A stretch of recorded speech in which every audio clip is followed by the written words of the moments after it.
Parshas Vayishlach, this week's Parsha, which describes, among other things, the confrontation of Yaakov, of Jacob, with his brother Esav. The Torah also describes an enigmatic encounter of Yaakov with an ish, a man, and he struggles with him. And at the end, the man blesses him. And there's a dialogue. Now, according to the Talmud, traditional explanations, this man was actually the ministering angel of Esav. So this is a struggle that's laden with symbolism. And there's a particular passage that I find thought-provoking, which is the man, this angel, we're talking, this is Perek Lamed Beis Pasuk Chav Ches, that's 32:28. Vayomer elav ma shemecha, Vayomer Yaakov. So he, presumably the angel, says to Yaakov, what's your name? And he says, Yaakov. Jacob. Yaakov is his name. Vayomer. And he says, Lo Yaakov yeomer od shimcha. Your name will not be mentioned or said as Yaakov, ki im Yisrael, but rather it will be Yisrael, Israel. Why? Now the verse continues. Ki sarisa im Elokim ve'im anoshim vatuchal. Because you struggled with Elokim. We'll talk about what that means in a minute. That's typically a name for God. It also can mean judges, it can mean strong people, etc. So we'll talk about that. Ve'im anoshim, and with men vatuchal, and you prevailed. Now, this is a foretelling, a preview, if you will, of what happens a few chapters later in Perek Lamed Hey.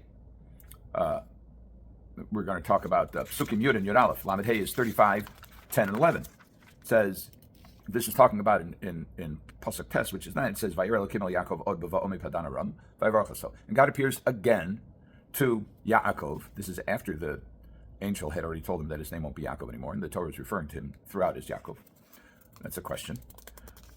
And so he appeared to him as he was coming from Padan Aram, and he blesses him. God bless him. Vayomer lo Elohim. And God says to him, Shimcha Yaakov. Your name is Yaakov. Interesting. Lo yikarei Shimcha od Yaakov, ki im Yisrael yihi Shemecha. Your name will no longer be, that's what it sounds like now, we'll talk about that as well, Yaakov, but rather Israel, Yisrael will be your name. Vayikra Shemo Yisrael, and he called his name Yisrael. And then he says, Vayomer lo Elokim, ani kel shakai, Prero, and God says, I am the power of Shakai. Prero, or Ve, that's the one who gives abundance and blessing. Be fruitful and multiply. Goyu kahal goyim mimecha.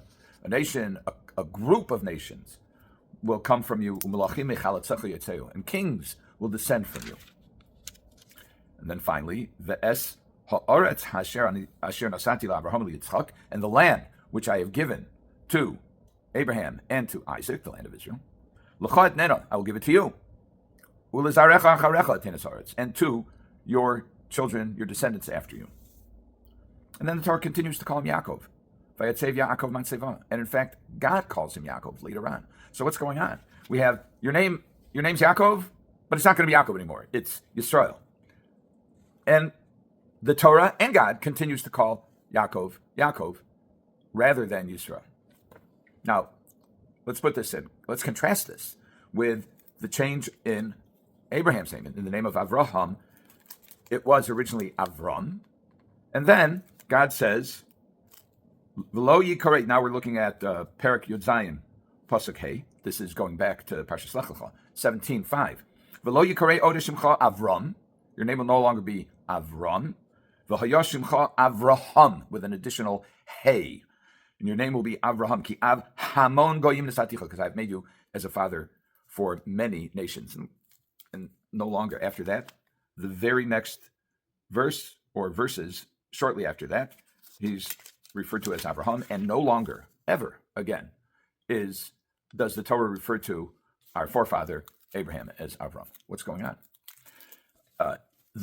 To sharpen the question, the Gemara in Brachos says it's prohibited to call Avram without the Hey.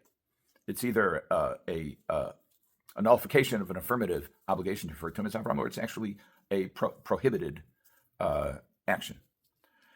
So some say that the difference is that Avraham went from a family background of avodah zarah, of idol worship.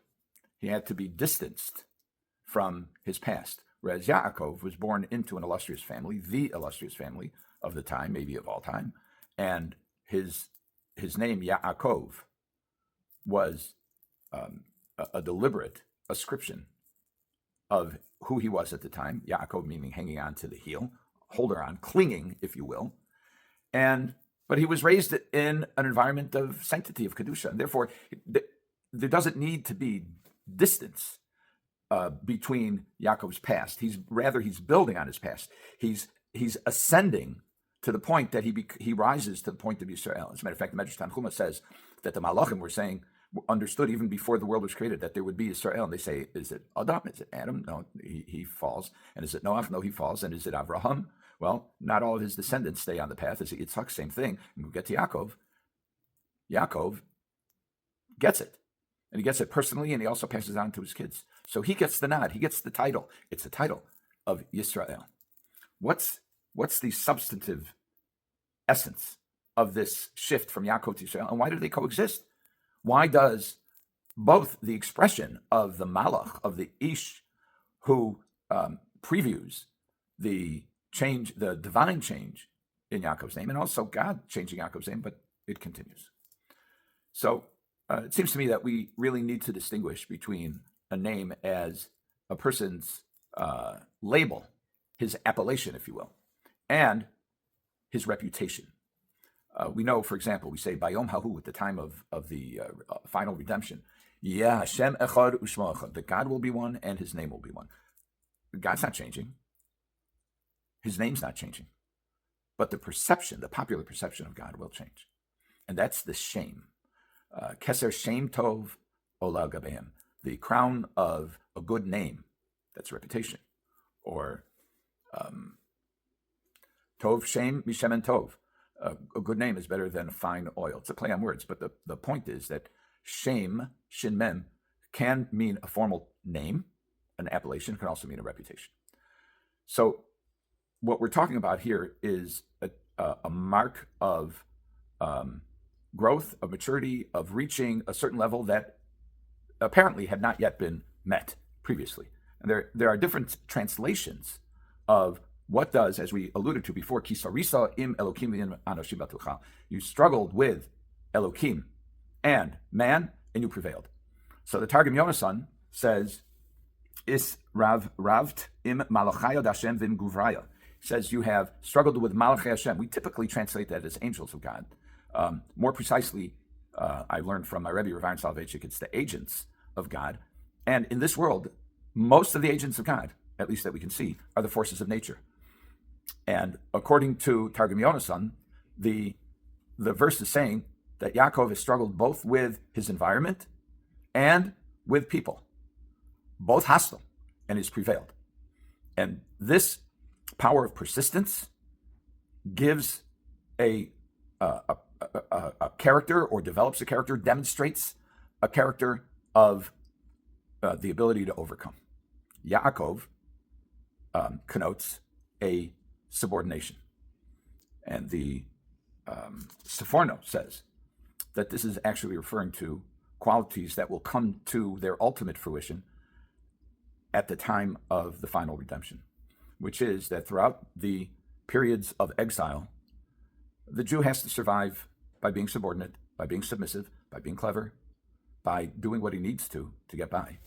And then ultimately, at the time of the redemption, the times leading to the redemption, that Israel will become an undisputed power and will be able to deal with hostile environments and hostile people.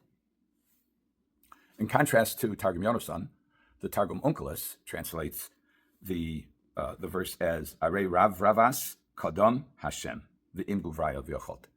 You struggled before God. There, my Rabbi Rav Ahron points out that the struggle, the prevailing, is a spiritual one. And that's Kadam Hashem, before God. All of the struggles with man, with the environment, they all, embedded within the Jew, is the commitment to doing the right thing spiritually, to fighting the spiritual battle. All battles have to be before God. All battles have to be conducted with an understanding that we are held to a divine standard. And it could be we're witnessing, as we live in these days, in these very gripping, tragic, and redemptive moments, that we are witnessing this evolution of Yaakov to Yisrael, of the subordinate to the powerful, of fighting the hostile elements, both in terms of physical opposition and ideological opposition.